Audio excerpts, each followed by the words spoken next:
Dans cette vidéo, il est question de la sonate pour piano numéro 2, Marche funèbre, de Frédéric Chopin. Je t'explique l'essentiel sur l'œuvre et sur le compositeur. Frédéric Chopin a composé la sonate pour piano numéro 2 en si bémol mineur, op. 35, en 1839. Cette œuvre est connue pour son expression émotionnelle et sa difficulté technique. La sonate se compose de 4 mouvements, dont le troisième, la fameuse « Marche funèbre », est le plus connu. Chopin était un maître du piano et ses œuvres reflètent son lien profond avec l'instrument. La sonate numéro 2 illustre sa capacité à exprimer des émotions complexes par la musique. Le premier mouvement de la sonate commence par une introduction lente, appelée grave. Après cette introduction sérieuse et profonde, le tempo s'accélère avec la partie « doppio movimento ». C'est là que le thème principal est présenté, dramatique et puissant.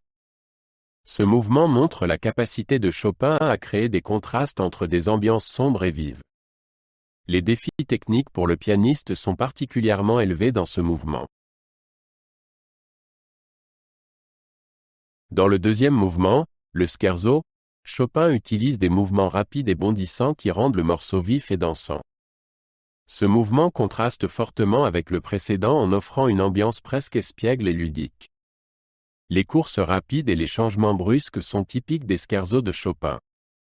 On voit ici la facilité avec laquelle Chopin peut passer d'une émotion à une autre.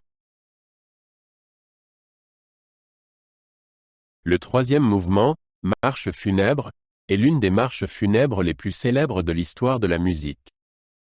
Ce mouvement est lent et solennel, avec un ton grave et sérieux. La mélodie est simple, mais puissante, et crée une atmosphère de tristesse et de réflexion. De nombreuses personnes associent ce mouvement à l'adieu et à la perte. La capacité de Chopin à susciter des émotions profondes est particulièrement marquée dans ce mouvement. Le final de la sonate est un presto rapide qui surprend après la gravité de la marche funèbre. Ce mouvement est très court et est souvent décrit comme un tourbillon de notes. La musique s'envole rapidement sur le clavier et amène le morceau à une conclusion abrupte et pleine d'énergie. Le rythme effréné et les exigences techniques constituent un défi pour tout pianiste.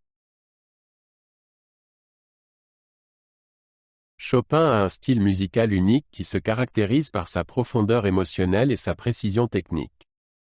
Ses œuvres pour le piano ont élargi et enrichi le répertoire pour cet instrument. La sonate pour piano numéro 2 est un bon exemple de ces techniques de composition innovantes. Grâce à des pièces comme celle-ci, Chopin a fortement influencé la manière dont les compositeurs suivants ont vu et utilisé le piano. La tonalité de si mineur de la sonate pour piano numéro 2 donne à l'œuvre un ton profond et souvent mélancolique. Cette tonalité est souvent associée à des œuvres musicales sérieuses et émotionnellement profondes. Chopin utilise le si mineur pour souligner les sentiments intenses et l'atmosphère dramatique de la sonate. Le choix de la tonalité contribue largement à la sonorité et à l'ambiance caractéristique de l'ensemble de l'œuvre.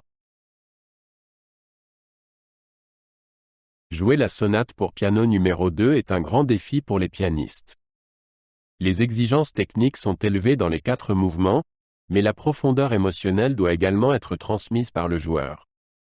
Le contraste entre la marche funèbre profonde et le final rapide, en particulier, exige un grand contrôle et une grande expressivité. Les pianistes doivent être à la fois techniquement compétents et émotionnellement sensibles pour pouvoir interpréter correctement cette pièce.